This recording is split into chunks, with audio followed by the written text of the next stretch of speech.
The 2022-23 season has so far been mostly a disappointing year for the Lake Show. Coming into this year, the Lakers weren't expected to contend for a title, but they were hoping to at least be a competitive team. But headed into the trade deadline, the Lakers were playing sub 500 basketball, and they ranked just outside the play-in tournament. Russell Westbrook was once again a horrible fit next to LeBron and Anthony Davis.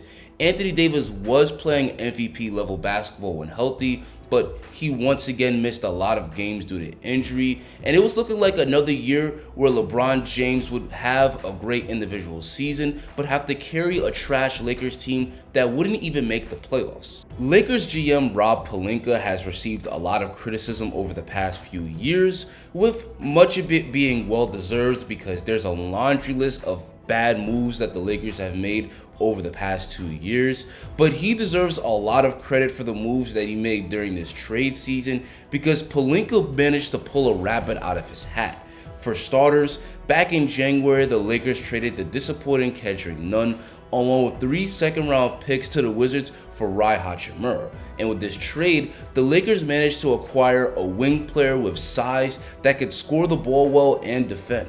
The biggest move that Pelinka made though was when he sent Russell Westbrook to the Utah Jazz along with a first-round pick, and in exchange he got back DAngelo Russell, who the Lakers had originally drafted with the number 2 pick back in 2015. And along with making a massive upgrade at point guard, the Lakers also managed to get 2 really good role players in return, acquiring sharpshooter Malik Beasley and also getting the defensive-minded Jarred Vanderbilt.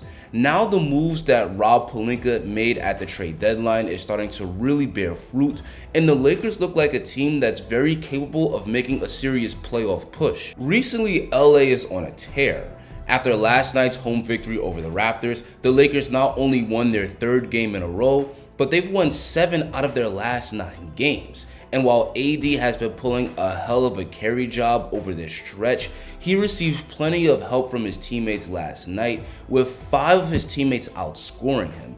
And even though AD put the finishing touches on the game with this step back jumper with less than a minute to go, that was only his 8th point of the game.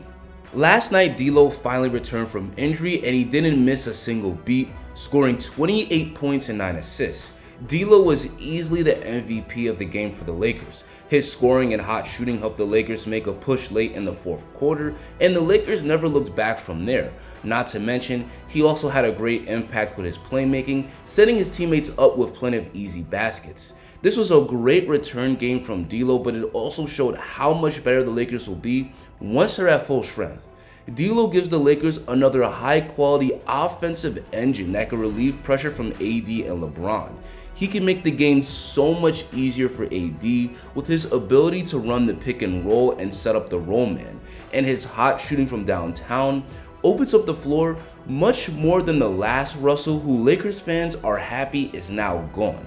Jarred Vanderbilt also had a good game with 16 points on 5 of 7 shooting from the field. He played great in this one, and he's been a great fit for the Lakers ever since they acquired him. Vando struggles to shoot from the outside, only hitting 33% from 3 on the year, but he drained 2 of his 4 3-pointers in this one. He's also a very good cutter and gets a lot of easy baskets from close to the rim by cutting hard at the right time.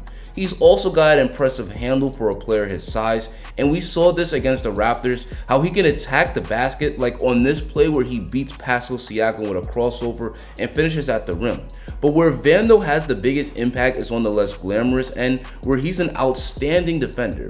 Jarred is a versatile defender that can guard multiple positions, and he's regularly getting deflections and steals with his activity off the ball. He's a huge part of the reason that the Lakers have defended so much better since the trade deadline.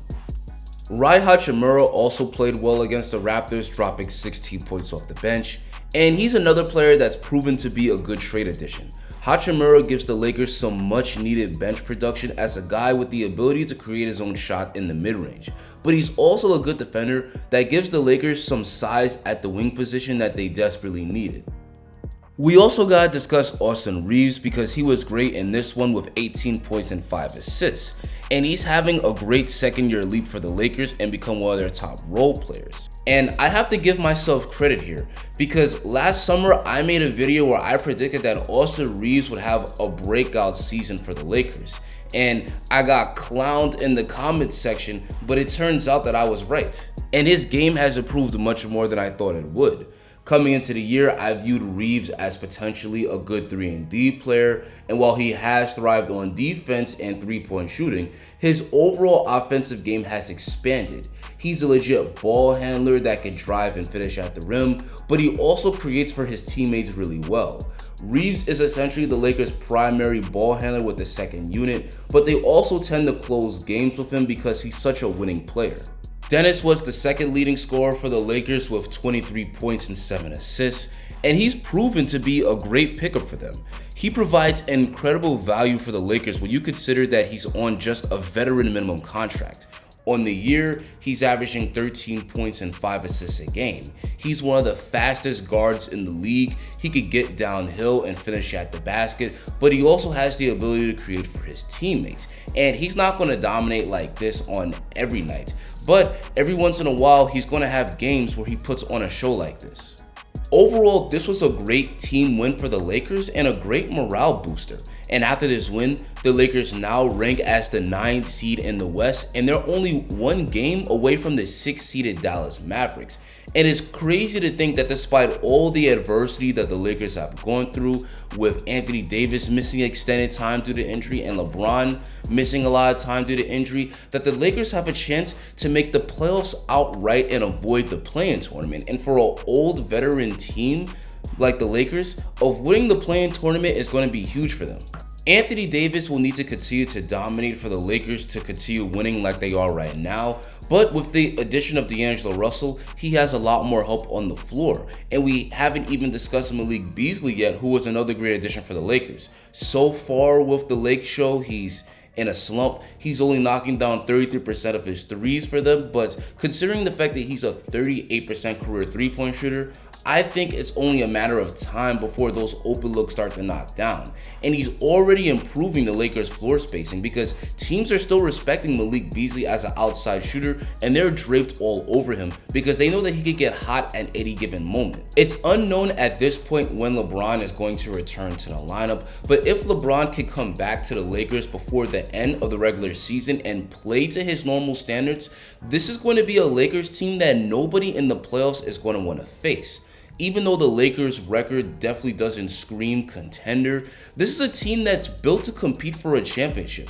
And with the talent on their roster, and if they continue gelling before the start of the postseason, even if the Lakers sneak into the playoffs at just a 6th seed, this is a Lakers team that's very much capable of pulling off an upset, in my opinion.